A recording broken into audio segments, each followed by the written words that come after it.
Hello again, folks. Welcome to day 2 of the Awakening Astrology course. Today, what we're going to talk about is the difference between Western or tropical astrology and Eastern or astronomically accurate astrology, otherwise known as awakening astrology.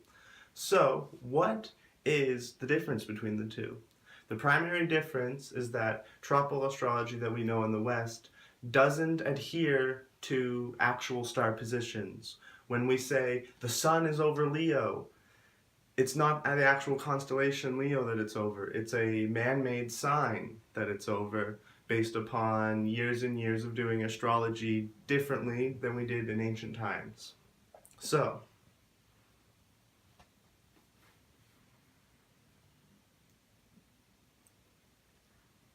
why did a difference come about? Why is it that there is so many different systems? Why is there a Western system and an Eastern system? Where did the rift happen? Where did the drift happen?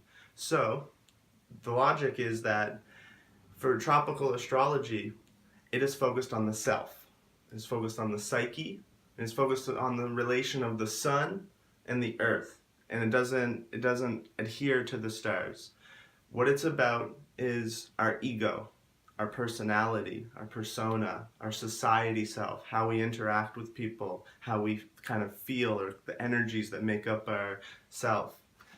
And Vedic or sidereal or astronomic or awakening astrology, pretty much every other astrology focuses on the stars, and it's about our place in the universe. It's about why we're here, what we're doing, where we're going, what we can do, what we can't do, etc. There's so much we can control, there's so much more we can't control, and the stars help guide us through this process.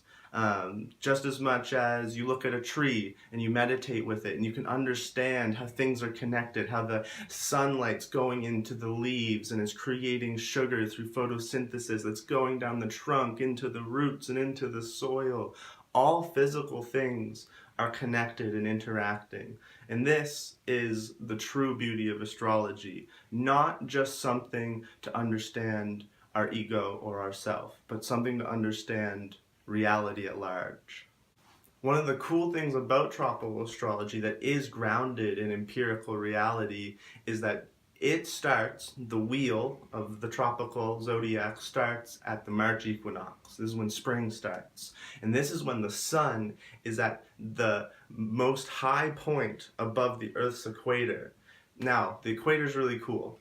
The equator is the biggest energy band around Earth. You know centrifugal force? When you spin something and then the weight goes to the end of it, that's happening to all the planets at the center where the equator is. There's a higher density of energy because of their physical motion. And now the sun at the March equinox is shining directly on that energy band that's bound to create an interesting effect. This is the part of tropical astrology that makes sense to me. However, this is the part that doesn't make sense. All the signs are the same names as the constellations. All their meanings are pretty much identical as they are in Vedic or sidereal astrology. And there's evidence that this system, the tropical system, takes from that system. It stemmed from it. It grew from it. And at some point along the way, individuals decided to change the focal point of the system. Not that this is wrong. I'm never against changing tradition. However, I am against doing things less accurately.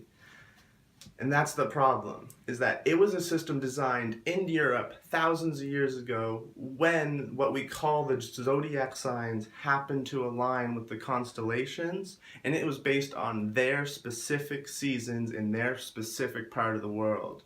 It is a seasonal zodiac to understand when to grow crops, when to harvest, like what types of energy you're going to have to interact with as you live life one with nature, We don't do that anymore.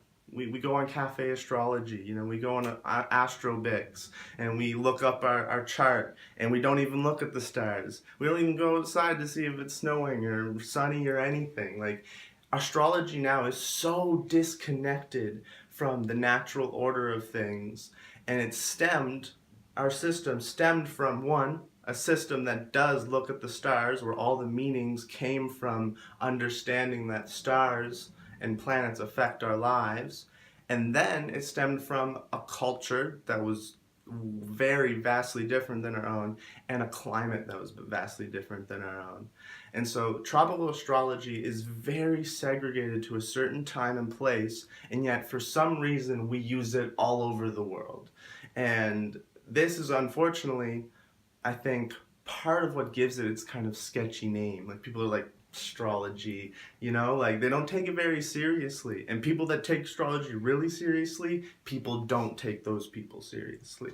And but here is me, John, trying to reclaim a little bit of that, because the ancient yogis that looked at the stars did this with earnest, and they helped a lot of beautiful people understand their destiny through the stars. The physical reason that there is a difference now between the Western zodiac and the constellational or astronomical zodiacs is called the precession of the equinox. Now, the Earth isn't a perfect sphere. It's kind of rocky, it has mountains, you know that. And so it has like a little bit of a wobble as it spins around the sun. It just shifts a little bit. After thousands of years, the position of the constellations in the sky just shift tiny little bit here and there. They shift 1 degree every 72 years. And so that is why now, where the constellation Pisces is what we call the sign Aries. Where the constellation Gemini is, we call the sign Cancer. And that is just the simple difference between the constellations just staying in the same places they always stay, and individuals designing a new zodiac map to fit the sun and earth rather than the constellations. Now, astrology is done by this one principle. Astrology is done by one principle. This is the principle that rules the whole thing in every system. It's not just tropical, it's not just Eastern. As above, so below. This is the principle. Everything's connected. As you look above, it's going to reflect processes and mechanisms below. As you look above, it's going to reflect processes and mechanisms above. It's simple, it's been observed countless times in many different fields of science and occult studies, and this is the biggest reason why I feel it's good to shift from the Western perspective to either an Eastern perspective or this new perspective I'm offering called Awakening Astrology. Now, when you look in the sky above for tropical astrology, you don't look at the sky.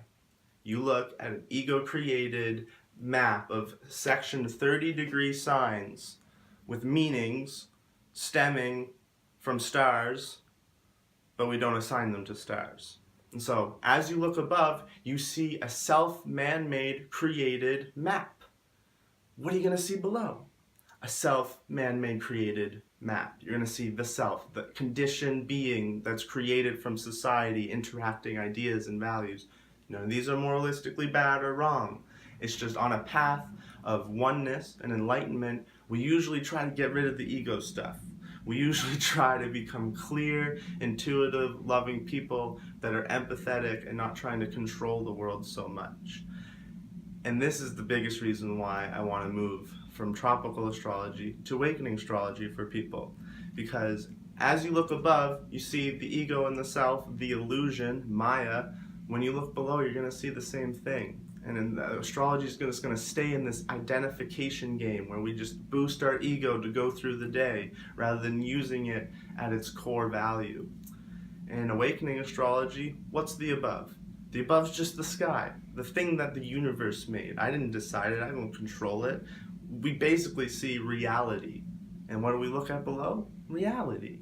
You see God above, you see God below. You see the cosmos above, you see the cosmos below. So in astronomical astrology, you get a more pure outlook on what your body, brain, mind, and soul are here for. Because you're looking at a clear picture up above, you're going to see a clear picture below.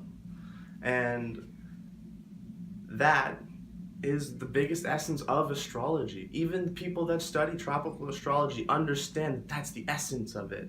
And so because this is the main principle of astrology, it's hard for me to do tropical astrology with this awareness because it's looking at too many tainted, filtered meanings and maps when we can look at it so much more simply. Like, ideally, we're just outside and there's no light pollution. We just look at the stars and we feel reality, we meditate, and we understand what's going on intuitively.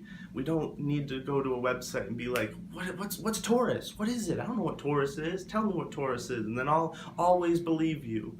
You know, like, so much of tropical astrology has just been attaching to beliefs, and this isn't helping our soul evolve, and it's not helping our mind expand as much as it could. And Awakening Astrology is here to make it so that you have a beautiful, pure, accurate base to build off of with your intuition. Because we're going to keep going. We're spinning around the sun for a really long time. When we leave, it's going to keep spinning. The rocks that are here, the suns, the stars, they have a lot of beautiful wisdom because they're much older than us. We learn a lot of information as time goes on. People are really interested in the stars. They spend their whole lives looking through telescopes. Because of these beautiful, passionate individuals, scientists and astronomers, we know so much more about astrology now. So much. Because we know more about the stars. Because in the end, they're the same thing. Originally, individuals that looked at the stars to understand how to navigate or what to do in life, they weren't called astronomers. They weren't called astrologers. You know, they weren't. English didn't even exist back then. They were just people observing reality. They were scientists. They just didn't have sectioned subjects of science back then that were created to help us easily understand them. Nowadays, because of the separation between like physical, material-minded individuals and more metaphysical, like feeling-based individuals, we have astronomy and astrology as separate subjects. But in the end, nothing is separate. No matter what our mind thinks, it's all a continuous stream from the same cosmos. You know, like when you're looking at physics, there's chemicals there. There's chemistry. You know, like not always biological life, but a lot of the times it's biological life too, made of carbon, has cells. You know, you can look at one thing and it can be a whole bunch of different layers of reality that you understand from it. And with Awakening Astrology, this is kept in mind. There's so many perspectives to look at life through, and there's so much more information to get. We're not done yet. This is just the beginning. And Awakening Astrology starts off with that understanding. And that's important. When you go to learn any subject, to have a clear, like positive, grounding mindset to absorb that information with is going to help your brain embody that information and help you utilize it. But if it's wrapped up in so many different belief systems and dogmas and just like corrupt understandings of reality, it's going to be harder to merge that with the rest of your life, which is the point of Awakening Astrology. How can it all be one beautiful big experience where you get to live the best life that you want? And we're going to find that out. Now, Awakening Astrology does utilize information from all astrology systems. All the astrology systems that I have researched up until now, tropical, Vedic, sidereal, and astronomical, they all have beautiful, worthwhile information. Here's an actual example of why I didn't just go from tropical to Vedic, because Vedic isn't perfect either. In Vedic astrology, they don't usually include Uranus, Neptune, and Pluto, these new planets that we found with telescope technology. To me, that's not something I enjoy. I want to evolve and update the information of the systems we use so that they're more and more accurate to the reality at hand. And so even with Vedic and Eastern methodologies, dogma can exist. Dogma can exist anywhere, in any field of knowledge, and it is not helpful. It is not helpful for our health. It's not helpful for our happiness and our mind because we get resistant and clingy. And it's just not helpful for the evolution of knowledge and wisdom. And because Vedic astrology also had its own errors and limitations based upon its time frame, you know, they didn't have telescopes back then. They didn't have like information about birth dates like we do now. So certain techniques, certain algorithms to map out charts were there to buffer inaccuracy. You know, like because they couldn't know the exact birth time of somebody thousands of years ago, they would create methods to make it so the chart would more or less fit them. And this is something we don't have to do today. And that's one reason why I also didn't just adopt Vedic astrology, because it wasn't perfect yet either. And I'm not saying awakening astrology is perfect, but it has the intention of continually changing itself until it is. And this is day two. This is the day two of Awakening Astrology course. In summary, tropical astrology just doesn't give us the biggest, most accurate picture that we can get, and Awakening Astrology is that right now. You know, in the future we might have more, and when we do, well, I'll update you with that. Tomorrow, we're going to talk about how does astrology work? What is the actual mechanisms that make this system work and make it survive thousands of years? See you then.